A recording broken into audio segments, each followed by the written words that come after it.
Hi, my name is Robin Wong. I'm a photographer based in Kuala Lumpur, Malaysia.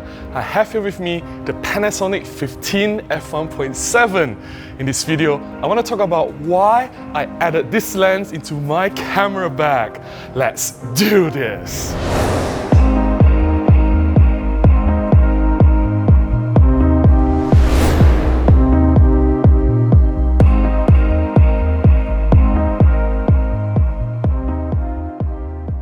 Before we dive in, here are some important disclaimers.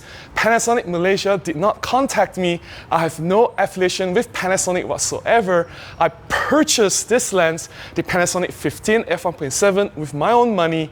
I found a used unit at a very good price which I could not resist. And I bought this lens for some of the things that I need to do for my street photography, as well as for video shooting, making content for this YouTube channel. And I thought at the same time I could share my thoughts using this lens with you guys. Of course, with plenty of fresh photographs.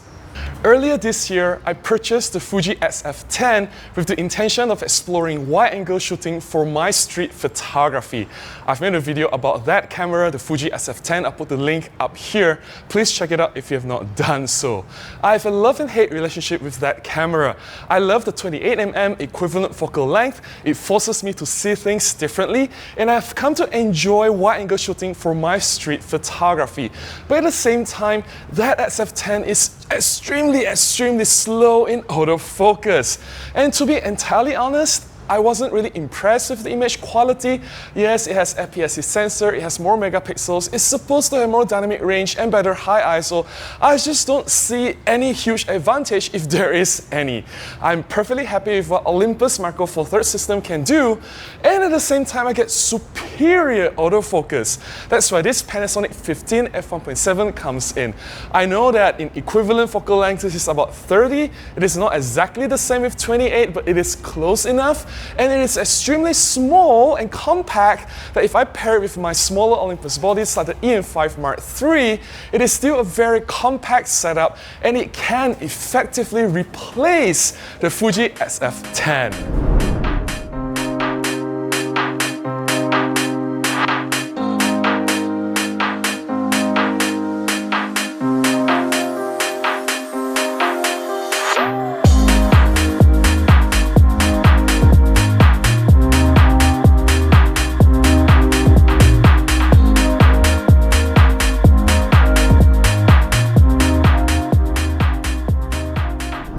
The second reason I purchased this Panasonic 15mm F1.7 is to use it as a lens to make videos for this YouTube channel.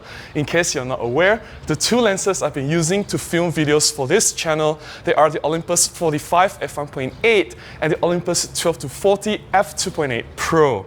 For talking head shots like this, it is the Olympus 45 f1.8. I want this proportionate, distortion-free look for my face and my body, and I want a compressed background with that blurry, creamy, beautiful bokeh. The 45 f1.8 does a fantastic job in capturing all that. Then for everything else, I use the Olympus 12-40 f2.8 PRO for my B-rolls, for my product shots. The 12-40 does a splendid job, and I thought I can replace the 12-40 with this Panasonic 15mm f1.7. I also found out that most of the time I don't go beyond 20mm for the shots that I do for these videos. And it is always about 14, 15 or 17. And this Panasonic 15mm f1.7 has a brighter aperture f1.7 which can render shallower depth of field in comparison to the f2.8 offering of the 12-40 PRO lens. And I thought if I can just come out with two small lenses, the 45 f1.8 for my talking head shots, and for everything else I use this Panasonic 15mm f1.7, I will have a super compact and lightweight setup for my video shooting. That would be really awesome. Having used this Panasonic 15mm f1.7 for a while now, I do have a lot of positive things to say about this lens. I really love the small and portable build of this lens. It is so compact and it's so lightweight, it feels like I'm using nothing on my Olympus OMD cameras.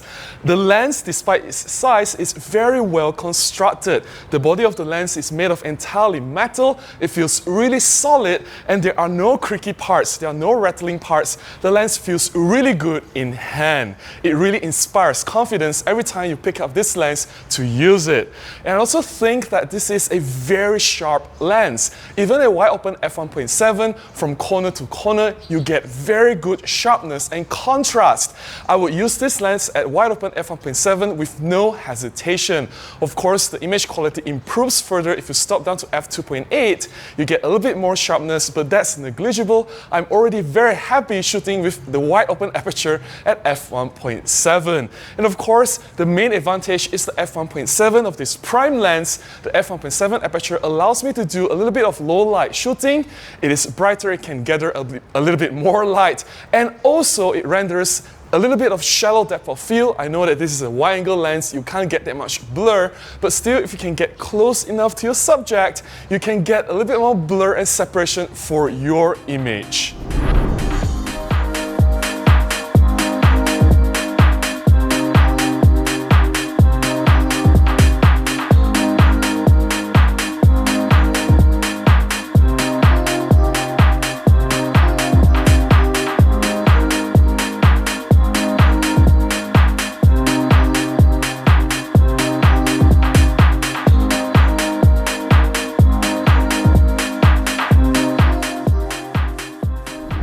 There are only a few minor things that I don't like about this Panasonic 15 f1.7.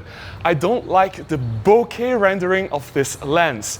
The bokeh, or the out of focus area in the image, looks really nervous, it looks harsh, and at the same time can be very distracting. This is counterproductive to having shallow depth of field rendering. While you want to isolate your subject, you blur off the background, but the background at the same time looks so messy and distracting. The second thing I don't like about this lens is that you can't use the aperture ring on Olympus OMD bodies. Unfortunately, you can only use this feature if you have a Panasonic Micro Four Thirds camera bodies. I think that either Olympus or Panasonic should just make this available and enable the feature for everyone to use. Again, this is not a deal breaker, it's just a small complaint and inconvenience. Also, I've noticed some purple fringing and green fringing. So chromatic aberration can be an issue if you have high contrast areas in your image. The purple fringing or the green fringing, they are not so severe. It is noticeable, but I'm sure you can fix it either by stopping down your aperture to f2.8, 3.5, or you can fix it in post. I'm sure some of you are asking, hey Robin, how about the Panasonic 14 f2.5 pancake lens? I've actually shared my thoughts on that lens before. I made a mini review video for the Panasonic 14 f2.5 pancake. I'll put a link to the video up here. Please check it out. Two reasons why I chose the Panasonic 15 f1.7 over the 14 f2.5. Number one, autofocus. The 14 f2.5 has slower autofocus. I intend to use this lens for wide-angle street photography, and I need the autofocus to be extremely fast and reliable. Unfortunately, the 14 f2.5, I wasn't really happy with the autofocus performance, and this 15 f1.7, the autofocus is extremely fast and accurate. Reason number two is purple fringing. The 14 f2.5 has severe purple fringing issues. The chromatic aberration is so out of control if you're shooting a wide-open f2.5, and even if you stop down to f3.5, f4, you still get severe chromatic aberration issues. And this purple fringing is not that easily corrected in post. This 15 f1.7 has some purple fringing, some chromatic aberration, but it is not that bad and it can be easily fixed. I'm sure some of you will also ask, how about the Olympus 17 f1.8? I think the Olympus 17 f1.8 is a great lens. It is also very compact, it is metal in build, and it produces fantastic image quality. The bokeh rendering is excellent, and the lens is really compact and sharp as well. However, I'm not really comfortable shooting at 17. I think that's a little bit too narrow, and if I want to have a narrow perspective, I will use the 25 or the 45 prime prime lenses, which I already have, and I'm very happy shooting with 25 and 45 for my street photography. I just think that 17 is neither here nor there, and if I really want to go wide, I will go wider. Why don't I go straight to 14 or 15? That's why I decided to go to this 15 f1.7. It provided me with much wider coverage, and I think I can do a lot more with that composition. Nothing against the Olympus 17 f1.8, I'm just not a fan of the 35 equivalent focal length. But hey, you don't have to agree with me. I know there are a lot of fantastic street photographers who does great work with 35mm equivalent focal length. It is just not my preference. I prefer to do with something longer or wider.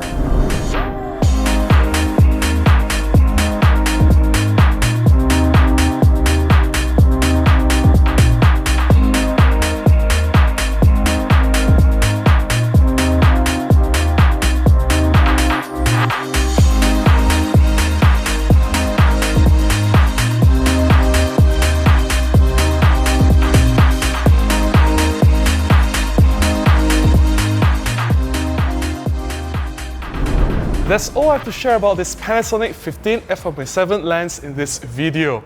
Do you agree with my findings? Please let me know your thoughts on this lens. Have you owned one yourself? Have you used it for street photography? I would love to hear your thoughts. Leave that in the comments below.